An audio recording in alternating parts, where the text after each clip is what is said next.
കാണുക. ഇതിനെ ഒരു ഹോസ്റ്റൽ ആറ്റിറ്റ്യൂഡോടുകൂടി കാണാതെ ഇത് നമ്മുടെ തെറ്റ് തിരുത്താനുള്ള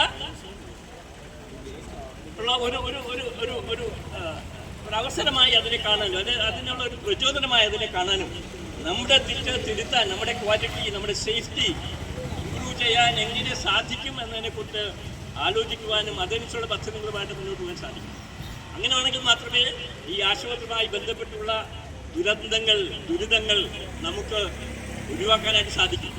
പലപ്പോഴും നിയർ മിസ് ഒരു അപകടം, ഒരാൾ ഒരു മരുന്നെടുത്ത് വെച്ചു, പക്ഷേ പിന്നീട് നോക്കുമ്പോഴായിരിക്കും ആ മരുന്നല്ല കൊടുക്കേണ്ടതെന്ന് തിരിച്ചറിയുന്നത്. അതൊരു നിയർ മിസ്സാണ്. എന്നാൽ സെന്റിനൽ ഇവന്റ് എന്ന് പറഞ്ഞാൽ ഒരു രോഗിയുടെ അപകടമോ ഒരു കാല് മാറി ഓപ്പറേഷൻ ചെയ്യുന്നു, അല്ലെങ്കിൽ രോഗി മരണം സംഭവിക്കുന്നു. അപ്പോൾ നിയർ മിസ് ഇവന്റുകളും സെന്റിനൽ ഇവന്റുകളും ഒഴിവാക്കാനായിട്ടുള്ള പദ്ധതികൾ നമ്മുടെ ആരോഗ്യ വകുപ്പ് നടപ്പിലാക്കണം. എങ്കിൽ മാത്രമേ ഇത്തരം അപകടങ്ങൾ ഒഴിവാക്കാൻ സാധിക്കൂ.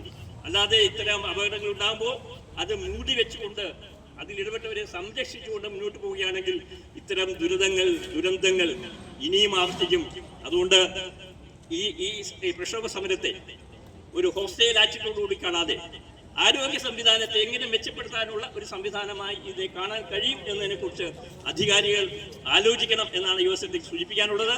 ഇത്തരം സംഭവങ്ങളിൽ ആരെങ്കിലും കുറ്റക്കാരായിട്ട് വരുന്നുണ്ടെങ്കിൽ അവർക്ക് മാതൃകാപരമായിട്ട് അവരെ സർവീസിൽ നിന്ന് പിരിച്ചുവിടണമെന്നോ അല്ലെങ്കിൽ നമ്മൾ പറയുന്നില്ല.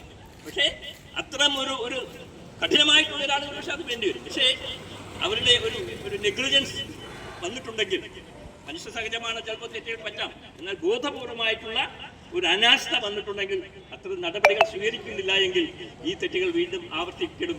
ചില കാര്യങ്ങൾ നമ്മൾ സിഗ്മ-6 എന്നാ പറയുമ്പോൾ ഒരു പൈലറ്റ് വിമാനം ഓടിക്കുമ്പോൾ ഒരു ചെറിയ ഇതുപോലും അനേകം പേരുടെ ജീവഹാനിക്ക് സംഭവിക്കാം എന്നതുപോലെ ആരോഗ്യ വകുപ്പ് ഈ സിഗ്മ-6 പെടുന്ന ഒന്നാണ്. ഒരു ചെറിയ പിഴവെന്നാൽ ഒരു രോഗിയുടെ ജീവൻ ചിലപ്പോൾ നഷ്ടപ്പെടാം, ഒരു രോഗിയുടെ കാലുമാറി ഓപ്പറേഷൻ ചെയ്യപ്പെടാം. അപ്പോൾ ഈ ആരോഗ്യ സംവിധാനത്തിന്റെ പ്രാധാന്യം കണക്കിലെടുത്തുകൊണ്ട് ഈ സേഫ്റ്റിയും ക്വാളിറ്റിയും ഇംപ്രൂവ് ചെയ്യുന്നതിന് വേണ്ടിയുള്ള നടപടികൾ ബഹുമാനപ്പെട്ട ആരോഗ്യ വകുപ്പ് സ്വീകരിക്കണം എന്നാണ് യുഎസ്എൽ ആവശ്യപ്പെടാനുള്ളത്.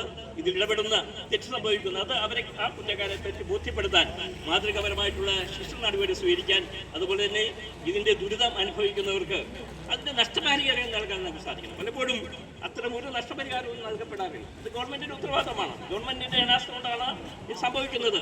അത്തരം നഷ്ടപരിഹാരം സർക്കാരോ അല്ലെങ്കിൽ ഇതുമായി ബന്ധപ്പെട്ടവരിൽ നിന്നോ ഈടാക്കി നൽകാനുള്ള നടപടികൾ ഉണ്ടാവണം എന്നാണ് യുഎസ്എൽ സൂചിപ്പിക്കാനുള്ളത്. ഇങ്ങനെ ഒരു അവബോധം സൃഷ്ടിക്കുന്നതിന് വേണ്ടി, ഒരു ബോധവൽക്കരണം സൃഷ്ടിക്കുന്നതിന് വേണ്ടി ഈ ദുരന്തം അനുഭവിക്കുന്നവർക്ക് ഐക്യദാർഢ്യം പ്രഖ്യാപിച്ചുകൊണ്ട് ജനതീയ സംരക്ഷണ വേദി ഇവിടെ നടത്തുന്ന ഈ പ്രതിഷേധ സമരത്തിന് എല്ലാവിധ അഭിവാദ്യങ്ങൾ അർപ്പിച്ചുകൊണ്ട് എല്ലാ വിദ്യാശംസകളും പിന്തുണ നേർന്നുകൊണ്ട് ഞാൻ വാക്കുചുരുക്കുന്നു. നന്ദി. ജയ്.